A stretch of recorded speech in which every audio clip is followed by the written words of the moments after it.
There are two things I want you to avoid doing.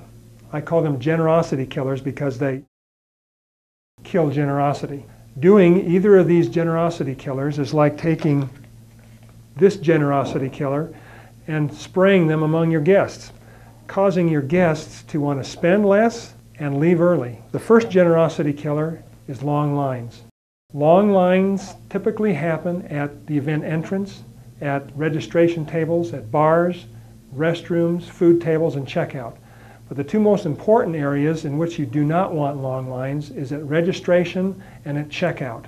So, how do we prevent long lines at registration? Well, the easiest way is to provide more people at the registration tables. Now, what happens if we have a long line at registration? Well, first of all, you can have the people who are serving hors d'oeuvres in your silent auction to come out and serve the people in line. You can also have the group that's performing during the silent auction to move their instruments, if it's not too much of a problem, out and introduce not introduce, but perform for the people who are standing in line. I remember one time I was doing a fundraiser for quite a large organization. I think they were planning on about 700 or 800 people. And I went out to where the registration table was. The event organizer was beside herself. She said, "What are we going to do? Look at this line." And I looked down the line, and I'm not kidding, it went for about 100 feet. So it would have been much better if they had had maybe twice or 3 times as many people manning the registration table. Now, one thing that you can do to make that line go a little bit faster, if you are collecting data on the people who are coming for your computer and you're having them fill out forms that look something like this, put the forms on clipboards and give them to people who are standing in lines along with pens so that they can be filling these out. When they get up to the front of the line, all they have to do is hand these over and they're pretty much done. The other table that you need to be particularly aware of keeping the line short are the cashier's table. There's a cashier's creed that I want you to memorize. It goes like this: "'Tis easier to provide more cashiers than to collect accounts receivable."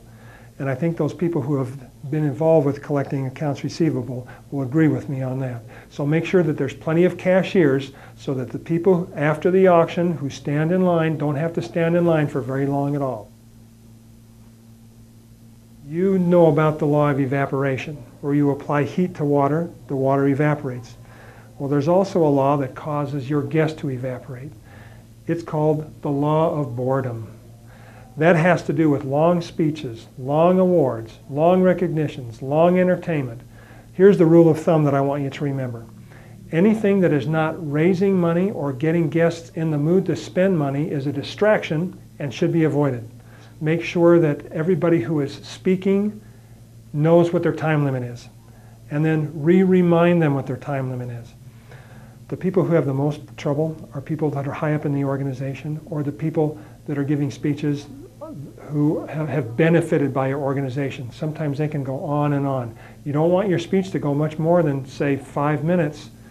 Typically, usually, guests do not want to sit through a whole lot of awards. So if you're going to have awards, just make sure that they're brief. Recognitions. I've been to fundraisers where the MC will say, "Now we'd like to recognize the 45 people that have helped put this fundraiser together. Please stand while I call your name." Something like that is absolutely not necessary. In fact, you want to recognize your people at the post-event party where they can get proper recognition. We're going to be talking about that in a later episode. Make sure that if you do entertainment, make sure that it's very, very short.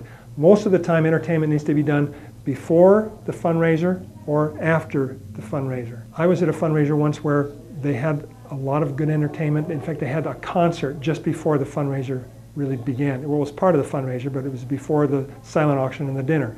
So everybody went to the concert. After the concert was over, everybody went to the silent auction part of the fundraiser and then to dinner.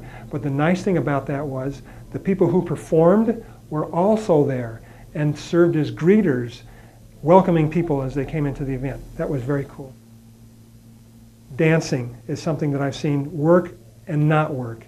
It just depends on the group of people. So 2 things to keep in mind: your generosity killers, long lines, long speeches.